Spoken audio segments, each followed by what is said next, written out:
आज के लेक्चर में हम elementary math functions and rounding functions की बात करेंगे। मैथ लैब में कैसे राउंडिंग फंक्शंस को लिखा जाता है और एलिमेंट्री मैथ फंक्शंस को कैसे लिखा जाता है। तो लेक्चर 3 आज का हम शुरू करते हैं। सबसे पहले आप देखिए कि जो स्क्वायर रूट है, स्क्वायर रूट अगर किसी नंबर का आप लेंगे तो आप लिखेंगे SQRT, ये कमांड है, और पैरेंथेसिस में 16 लिखेंगे तो हमें आंसर मिल जाएगा।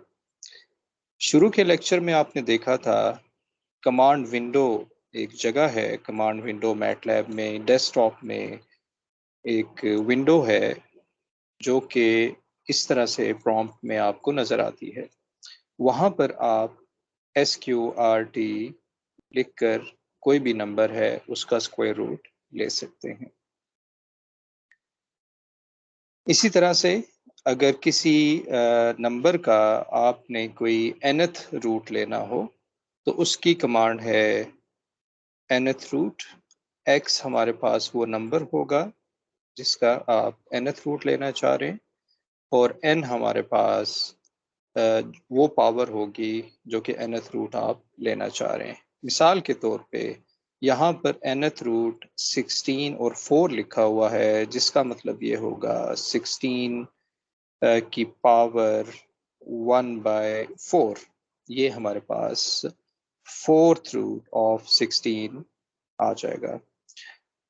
अगर आप इसको देखें तो ये आ रहा है 2⁴ क्रॉस 1/4। ये कैंसिल होके हमें 2 आंसर मिल रहा है। इसी तरह से अगर आप एक्सपोनेंशियल लिखेंगे तो एक्सपोनेंशियल के केस में हमें EXP लिखना होगा। अगर आप सोच रहे हैं कि हमें एक्सपोनेंशियल मैटलैब में e⁻² लिखना होगा तो ये गलत हो जाएगा। मैटलैब में एक्सपोनेंशियल EXP के साथ लिखा जाता है, और जैसा कि आपने देखा था प्रीवियस लेक्चर में, या अगर नहीं देखा तो यहाँ हम इसको रिपीट कर लेते हैं या दोबारा देख लेते हैं कि जब आप 10 की पावर लिखना चाहते हैं तो e⁻² इस तरह से वो लिखा जाता है। 1e⁻² का मतलब होता है 10 की पावर 2। तो ये मैथमेटिक्स से कुछ हटके है। तो EXP2 का मतलब ये है कि e⁻² यानी कि 2.78 समथिंग की पावर जब 2 लेंगे तो हमें ये आंसर मिल रहा होगा। तो एक्सपोनेंशियल हमें इस तरह से लेना होगा। ये एलिमेंट्री मैथ फंक्शंस हैं। एब्सोल्यूट अगर किसी नंबर का चाहिए तो वो हम इस तरह से लेंगे ABS के साथ। ये याद रखना है कि मैटलैब केस सेंसिटिव है। अगर ABS की जगह पे आप लिखेंगे ABS तो ये गलत हो जाएगा। तो हमें जो कमांड दी जाएगी वही आपने देखनी होगी। हम मैथमेटिक्स में लिखते हैं नेचुरल लॉग ऑफ x, या हम लिखते हैं log 10x। ठीक है, तो हम क्या करते हैं कि नेचुरल लॉग अगर मैटलैब में लिखना होगा तो ये LOG के साथ हम लिख रहे होंगे। लॉग ऑफ x आ जाएगा। ये नेचुरल लॉग है हमारे पास। लॉग 1000 का मतलब ये होगा कि नेचुरल लॉग ऑफ 1000, और हमें इसका आंसर 6.9078 मिल जाएगा। इसी तरह से log 10 की अगर हम बात करें कि बेस 10 अगर फॉर एग्जांपल है log 10x या log 10 100 वगैरह अगर आपने फाइंड करना है तो बेस 10 लॉगरिथम हम लिखेंगे log 10,000, और इसका आंसर हमें मिल रहा होगा 3। फैक्टोरियल, फैक्टोरियल x की बात अगर हम करें, यानी कि अगर कोई आपने फैक्टोरियल 3 फैक्टोरियल या 4 फैक्टोरियल फाइंड करना होगा, इसके लिए फैक्टोरियल की कमांड है फैक्टोरियल, और जिसका फैक्टोरियल फाइंड करना है उसे आप लिखिए फैक्टोरियल 6, तो हमारे पास 6 का फैक्टोरियल 720 आ जाएगा। 3 का फैक्टोरियल हम 6 हमारे पास है, 3 फैक्टोरियल हमारे पास होता है to 1, तो ये हमारे पास 6 आ जाएगा। इसी तरह से अगर हम ट्रिग्नोमेट्रिक फंक्शंस की बात करें तो ट्रिग्नोमेट्रिक फंक्शंस में साइन एक्स वगैरह है। साइन एक्स यहाँ पर है और यहाँ अगर आप x की वैल्यू देंगे तो ये हमें रेडियंस में देना होगी, रेडियंस में ये वैल्यू देना होगी। ओके, तो रेडियंस का मतलब ये है कि पाई की फॉर्म में आपने वैल्यू देनी है। यहाँ पर ये जो पाई होता है ये पाई 3.1416 हमारे पास है, 3.1416। ओके, तो साइन पाई बाय 4 का मतलब होगा कि आप साइन 45 की वैल्यू ले रहे हैं और ये हमारे पास आ जाएगा 0.7071। पाई में आमतौर पे कंफ्यूजन आ जाता है कि पाई को हम किस तरह से देखते हैं। फॉर एग्जांपल आप कहते हैं कि यहाँ से यहाँ तक एंगल है जी पाई, तो इस केस में ये जो पाई होता है दैट इज़ 180। और जब हम इसको पाई को इस तरह से देख रहे होते हैं, ये भी 180 डिवाइडेड बाय 4 और ये भी हमारे पास 45 ही होता है, 45। लेकिन जब रेडियंस में हम बात करते हैं तो ये पाई 3.1416 होगा, राइट। तो पाई के दो दो माने होते हैं कि आप इसको या तो रेडियन में आप इसको 3.1416 वैल्यू लेते हैं, या अगर आप एंगल्स की बात करते हैं तो ये डिग्रीज में कन्वर्ट करने के लिए आप इसे 180 कंसीडर करते हैं। और मैटलैब में पाई लिखने के लिए पाई ही PI पाई लिखना होगा, तो इसका मतलब होता है पाई। मैटलैब में एक और कमांड है जिसे हम कहते हैं साइन DX। इसका मतलब ये है कि अगर आप फॉर एग्जांपल एंगल में डिग्रीज देना चाहते हैं लेकिन आंसर आप रेडियंस वाला आउटपुट रेडियंस वाला लेना चाह रहे हैं, तो इस केस में आपको क्या करना होगा कि साइन D लिखना होगा और यहाँ पर डिग्रीज में आप वैल्यू देंगे तो हमें सेम आंसर मिल रहा होगा जो कि यहाँ से मिल रहा है। इसमें इसमें और इसमें क्या फ़र्क है? इसमें सिर्फ इतना फ़र्क है कि पहले जो यहाँ एंगल है ये रेडियंस में आपने देना है, यानी पाई की फॉर्म में देना है। अगर आप पाई की फॉर्म में नहीं देना चाहते, डिग्रीज में देना चाह रहे हैं और आंसर रेडियंस में ही लेना चाह रहे हैं, तो इस केस में मैटलैब में कमांड है कि साइन D45 आप पुट करेंगे तो हमें सेम आंसर मिल रहा होगा। कॉस के केस में इसी तरह से हो रहा है, कॉस और कॉस D हमारे पास यहाँ पर है। Inverse functions, inverse trigonometric functions मौजूद हैं। ए साइन का मतलब है आप कि हमारे पास साइन इनवर्स है। ओके, ए साइन मुख्तलिफ बुक्स में भी ऐसा लिखा जाता है, ए साइन, जिसका मतलब होता है साइन इनवर्स। ये अपनी आसानी के लिए लिखा जाता है बुक्स में। बाज़ लोग नहीं लिख सकते या थोड़ा सा वो बार बार रिपीट होना होता है तो वो साइन इनवर्स इस तरह से नहीं लिखते हैं, बल्कि वो ए साइन लिख लेते हैं, तो जिसका मतलब होता है कि आप साइन इनवर्स देख रहे हैं। साइन इनवर्स देखने के लिए एक चीज़ आपको याद रखनी होगी कि आपको कैलकुलस का पता होना चाहिए। कैलकुलस में आपको याद होगा कि जब साइन इनवर्स लेते हैं तो x की वैल्यू -1 to 1 हो जाती है, डोमेन रेंज हो जाती है, रेंज डोमेन हो जाती है। साइन x की डोमेन फॉर एग्जांपल हमारे पास है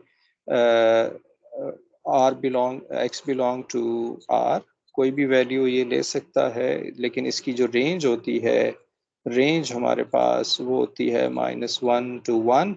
तो जब आप साइन इनवर्स लेते हैं तो डोमेन रेंज बन जाती है और रेंज डोमेन बन जाती है, तो हमारे पास आंसर फिर चेंज हो जाता है साइन इनवर्स में। तो x की वैल्यू -1 to 1 रखनी होगी, यहाँ पर x की वैल्यू ये रखनी होगी, और फॉर एग्जांपल -1 जब आप लेंगे तो ये आंसर आएगा, so on and so fourth. जब आप चाहते हैं कि आउटपुट आपको इनवर्स के केस में रेडियंस में आंसर ना मिले, ये आपको रेडियंस में आंसर मिल रहा है।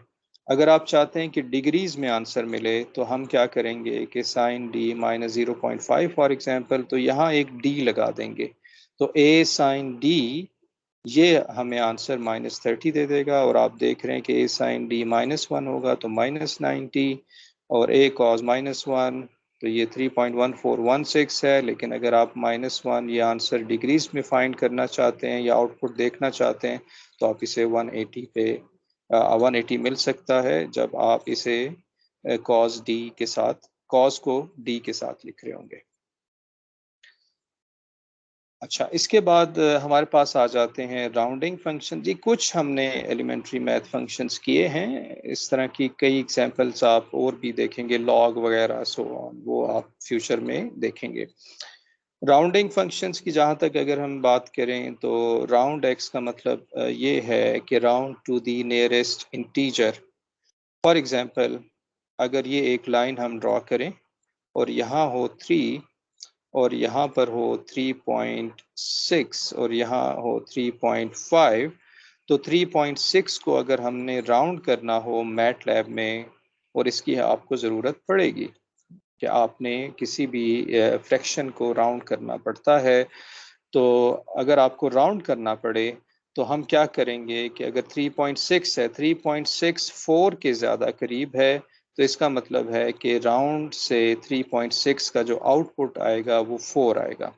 इसी तरह से जब आप राउंड 3.4 की बात करते हैं तो 3.4 क्योंकि 3 के ज़्यादा करीब है, 3 के ज़्यादा करीब होने की वजह से मैटलैब इस 3.4 को 3 राउंड कर देगा। और अगर टाई हो जाए, राउंड 3.5 आ जाए, तो इस केस में आप देख रहे हैं कि आंसर 4 आ रहा है, यानी कि जो बड़ी वैल्यू है, जो बड़ा इंटीजर है, उस इंटरवल में वहाँ पर ये राउंड कर देगा। तो round to the nearest integer, इसको आपने याद रखना होगा कि राउंड एक्स का क्या मतलब है। आपके टीचर आपसे पूछ सकते हैं कि राउंड की कमांड अप्लाई करें और ये नंबर जो आ रहे हैं इसको नियरेस्ट इंटीजर पे रखें, या ये बाज़ औक़ात कहा जाता है कि नंबर्स को नियरेस्ट इंटीजर लेकर जाएं। जो भी आउटपुट आ रही है, कोई नंबर्स आ रहे हैं, तो आपने क्या करना होगा, आपको याद रखना होगा कि राउंड वो कमांड होती है जो नियरेस्ट इंटीजर पे लेकर जाता है, कि नियरेस्ट इंटीजर पे लेकर जाता है। इसी तरह से राउंड टुवर्ड ज़ीरो का मतलब क्या होता है?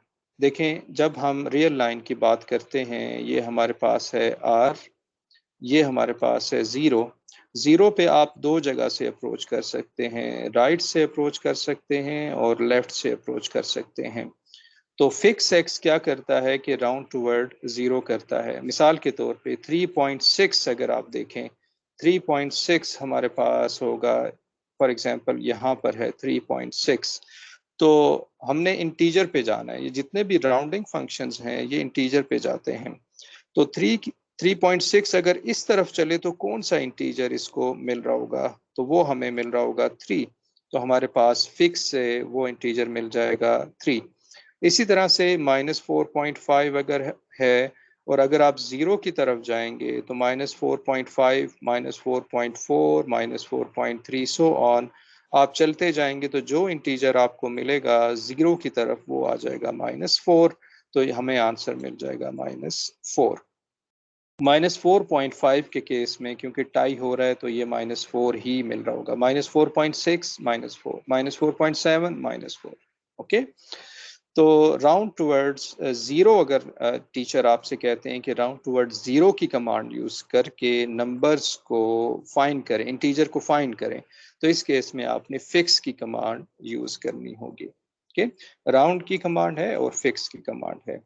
इसी तरह से अगर कहा जाता है कि आप राउंड टुवर्ड्स पॉजिटिव इन्फिनिटी देखिए, यानी इंटीजर वो फाइंड करें जो पॉजिटिव इन्फिनिटी हो। तो रियल लाइन में अगर आप बात करें तो रियल लाइन में ये रियल लाइन है और यहाँ पर ये 0 है।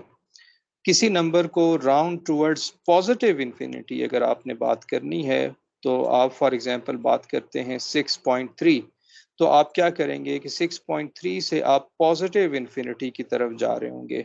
जब आप पॉजिटिव इन्फिनिटी की तरफ जा रहे होंगे और 6 फिर 6.3 है, 6.4 है, 6.5 है, 6, 7, 8, 9, और इसके बाद कौन सा नंबर आएगा जो इंटीजर होगा, वो हमारे पास 7 आ रहा होगा। तो सील की कमांड उस नंबर 6.3 को, जो फ्रैक्शन नंबर है, डेसिमल का नंबर है, उसको वो कन्वर्ट कर देगा इंटीजर में।